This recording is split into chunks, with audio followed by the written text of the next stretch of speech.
राधे राधे दोस्तों। आज हम आपको सुनाएंगे अवसान माता और एक कामचोर बहू की कथा। अगर आप हमारे चैनल पर नए हैं तो प्लीज़ हमारे चैनल अपनी संस्कृति को लाइक करें, सब्सक्राइब करें और शेयर करें। किसी गांव में एक बुढ़िया अपने दो बेटों के साथ रहती थी। बुढ़िया अपने दोनों बेटों से बहुत प्यार करती थी और उन्हें बहु पाल पोस रही थी। बहुत मेहनत मजदूरी भी करती थी, जिससे उनका घर का खर्चा चलता था। जो उसका पति था बुढ़िया का बुढ़ा था, जो वह भी बहुत मेहनत मजदूरी करता था। धीरे धीरे बच्चे बड़े हो रहे थे। बुढ़िया बहुत धार्मिक प्रवृत्ति की थी। वह बहुत पूजा पाठ किया करती। जहाँ कहीं से भी अवसान माता का बुलावा आता, वह उसमें जरूर जाती और प्रसाद लेकर अवश्य आती थी। अगर उसे बुलावा भी नहीं मिलता तो भी वह अधिक से अधिक पूजा में शामिल होने की कोशिश किया करती थी। अब धीरे धीरे उसका बेटा बड़े होने लगे और बड़े बेटे के लिए उन्होंने लड़की देखकर शादी कर दी। जो बहू घर में आई तो वह बहुत ही बुरे नेचर की थी, मतलब बहुत बुरा बर्ताव वह करती थी। उसे किसी से भी कोई लगाव नहीं था। घर के काम काज करना तो उसे बड़ी मुसीबत लगती थी। वह देखती कि जो मेरी सास है वो तो नहा धोकर सुबह उठती है और पूजा करने लग जाती है। उसके बाद अपना जानवरों के लिए चारा डालना या जानवरों के कामों में लग जाती है। गाय भैंस का जो पालते थे उनके कामों में लग जाती है। सारा काम तो मुझे ही करना पड़ता है। इसलिए मन ही मन बुढ़िया से नफरत करती थी। अपनी सास को हमेशा सोचती कि यह कब काम करेगी तो मैं भी करूँगी। अब उसने अपने मन में धारणा बना ली कि मेरी सास काम करेगी तो ही मैं करूँगी, अगर मेरी सास काम नहीं करेगी तो मैं भी नहीं करूँगी। अब जब बुढ़िया माँ पूजा करने बैठती तो बहू कहती, माँ जी मैं भी पूजा करूँगी। तो उसकी सास बड़ी खुश होती कि चलो बहू कर लो, अच्छी बात है, मेरी बहू पूजा पाठ जानती है। बुढ़िया तो अपना पूरा मन लगा के पूजा पाठ करती, लेकिन वह तो अपना टाइम पास करती थी और मन ही मन बुढ़िया के लिए कुछ से कुछ बोलती रहती थी, अनाप शनाप करती रहती। उसे तो टाइम पास करना था। जब बुढ़िया पूजा से उठती तो देखती कि खाने का टाइम हो गया है, बहू भी पूजा में लगी है, तो बुढ़िया बेचारी खुद लग जाती खाना बनाने। तो बहू बर्तन साफ करने लग जाती। सास अगर कोई दूसरा काम करती तो बहू दूसरा करती, मतलब बराबर वह सास के काम करती। अगर सास नहीं काम करती तो बहू भी काम नहीं करती। लेकिन सास को कोई बुरा नहीं लगता, तो वह सोचती थी चलो मेरी बहू पूजा पाठ तो करती है। अब धीरे धीरे दूसरे बेटा भी शादी लायक हो गया और दूसरी बहू घर में आ गई। दूसरी बहू बहुत भोली भाली थी, लेकिन वह पूजा पाठ करना नहीं जानती थी। अब जहाँ भी बाहर से बुलावा आता तो सास बहू पूजा में चली जाती और छोटी बहू घर का सारा काम संभाल लेती। सास तो अपनी पूरी लगन के साथ माता रानी की पूजा करती, उसमें लगी रहती, लेकिन बहू अपना टाइम पास करने के लिए चली जाती। एक दिन छोटी बहू ने कहा, माँ जी मैं भी आपके साथ पूजा में चलूं? तो जेठानी कहने लगी कि नहीं, तुम पूजा में क्या करोगी, पूजा में हम लोग जा रहे हैं, तुम घर संभालो। तो छोटी देवरानी बेचारी चुप रह जाती और वह नहीं जाती। अब वह मन की बहुत साफ थी, अपनी सास की बहुत सेवा करती थी, सास ससुर की, घर का सारा काम भी करती, तो माता रानी की कृपा उस पर थी। बुढ़िया भी अपनी बहू दोनों बहुओं को बहुत प्रेम से रखती, लेकिन बड़ी बहू के मन में तो गलत विचार ही हमेशा चलते रहते। वह तो काम से बचने का कोई ना कोई मौका तलाशती रहती। अगर पूजा में नहीं जाना होता तो कभी बहाना लगाती मेरा सिर दुख रहा है, कभी बहाना लगाती मेरा पेट दर्द है, लेकिन वह काम से हाथ नहीं लगाती थी। अब जो छोटी बहू थी वह प्रेग्नेंट हो गई और 9वें महीने उसे एक सुंदर सा पुत्र प्राप्त हो गया। जब उसको बेटा हो गया तो उसने सोचा कि मुझे भी पूजा में जाना चाहिए, क्योंकि अब तो मेरे भी बच्चा भी हो गया है और सब पूजा में जाती हैं तो मुझे भी पूजा करनी चाहिए। एक दिन वह अपनी सास से बोली, माँ जी क्या मैं भी आपके साथ पूजा में चलूं? तो उसकी सास बड़ी खुश हुई, बोली चलो बेटा। लेकिन जो उसकी जेठानी थी वह बोली, नहीं, तुम पूजा में क्या करोगी, तुम घर पे रहो और अपने बच्चे का ख्याल रखो। लेकिन उसे अंदर से बड़ी ललक थी कि मैं भी तो जानूं ये पूजा पाठ क्या होता है, कैसे होती है। वह जब वे सास और जेठानी उसकी पूजा में चली गई तो वह पीछे से जिस घर में पूजा थी उस घर के पीछे खड़ी हो गई। जब उसने देखा कि भजन कीर्तन कथा कहानी हो रही है तो उसे सुनकर बड़ा आनंद आया। वह अपने बेटे को गोद में लेकर खड़ी रही। जब आरती होने लगी तो वह गेट से ही आरती ली और अपने बच्चे को भी आरती दी और प्रसाद लेकर वहीं से लौट आई। अब वह यही करती, जब कहीं पूजा होती तो वह उस घर के पास जाके खड़ी हो जाती और पूरी पूजा देखती। अब उसने मन्नत मांगी कि हे माता रानी, मेरा बेटा 5 साल का हो जाए और मेरे घर के हालात ठीक हो जाए, मेरे पति का नौकरी लग जाए तो मैं भी आपकी पूजा करवाऊंगी। अब उसके पति की नौकरी लग गई, उसका बेटा 5 साल का हो गया। तो वह अपनी सास से बोली, माँ जी मुझे भी अवशान माता की पूजा करवानी है। तो बुढ़िया बहुत खुश हुई, बोली क्यों नहीं, जरूर करवाओ। अब उन्होंने अवशान माता की पूजा की तैयारी शुरू कर दी।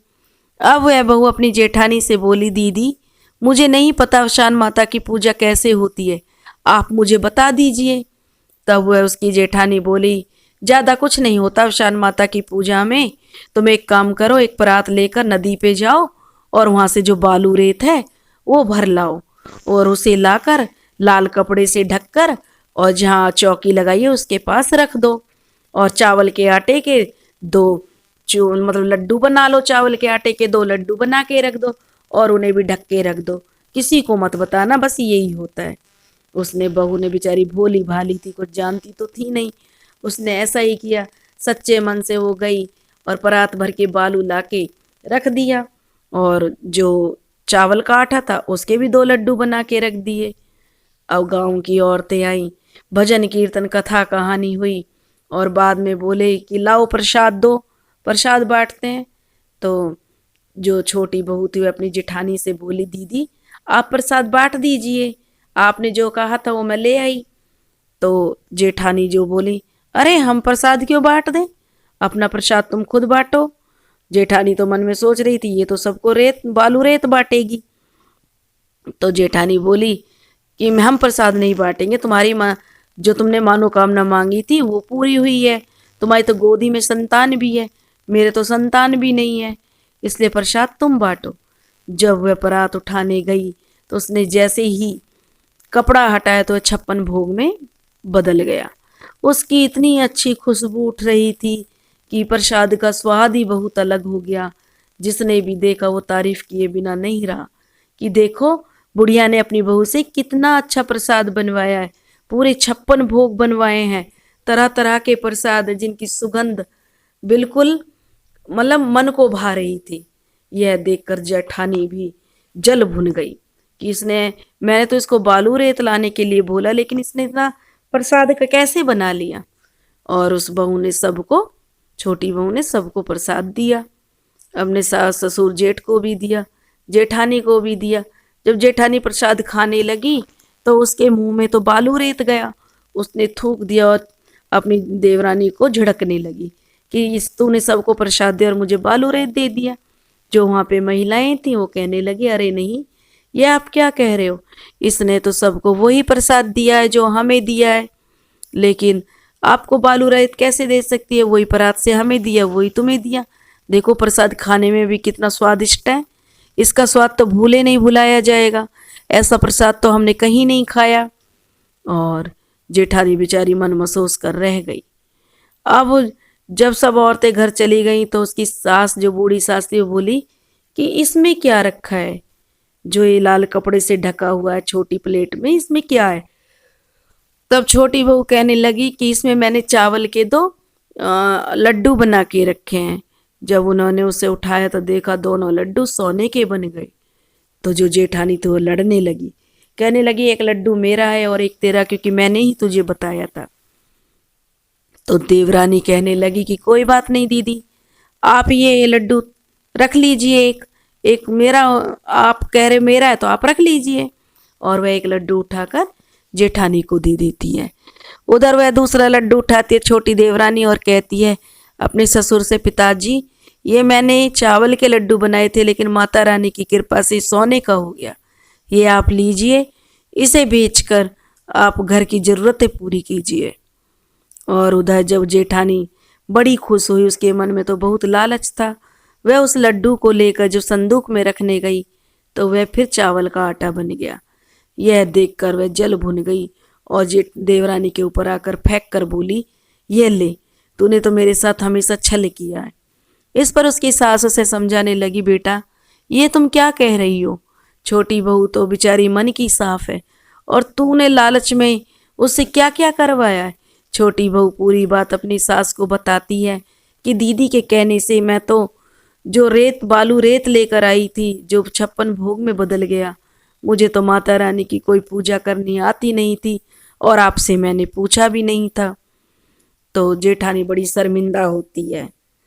वह अपनी देवरानी की कामयाबी से जलने लगी, उसको बहुत उससे घृणा होने लगी।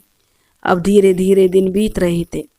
देवर का घर था जो छोटी बहू का घर था वो उठने लगा, हर चीज की मौज होने लगी, संतान भी हो गई। उधर जो जेठानी थी उसको ना तो संतान हुई और वह कुछ ना कुछ काम बिगाड़ने में लगी रहती, हमेशा उल्टा सीधा करती, हमेशा पेचबंदी करती, जिससे उसके पति का काम भी छूट गया। उसके पति का काम छूट गया तो एक दिन वह अपनी देवरानी से बोली कि तुमने जरूर कोई जादू टोना किया है, जब देखो कुछ ना कुछ करती रहती हो। ऐसा थोड़ी ना माता रानी की कीर्तन में तो मैं जाती हूँ, तुम थोड़ी ना जाती हो, तो माता रानी तुम पे मेहर क्यों करेंगे। तब उसकी सास ने बड़ी बहू को झिड़का और समझाया, हम पूजा में जाते हैं तो माता रानी का ध्यान करते हैं, तुम पूजा में जाती हो तो घर की चुगलियां बतलाती हो, एक दूसरे को नीचा दिखाती हो, इससे भगवान थोड़ी ना प्रसन्न होंगे। भगवान तो सच्चे दिल वाले से प्रसन्न होते हैं, जो सच्चे मन से उन्हें ध्याता है उसका ही वो मनोकामना पूरी करते हैं। भगवान भूखे नहीं होते, वो तो सिर्फ भाव के भूखे हैं।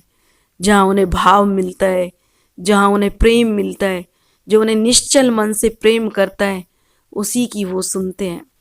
अब जेठानी अपनी देवरानी के सामने बहुत शर्मिंदा हुई कि उसने कितना गलत किया और अब वह अपनी जेठानी देवरानी से माफ़ी मांगी और कहने लगी कि छोटी बहू से कहने लगी कि मुझे माफ़ कर दो, मैंने तुम्हारे साथ बहुत गलत किया।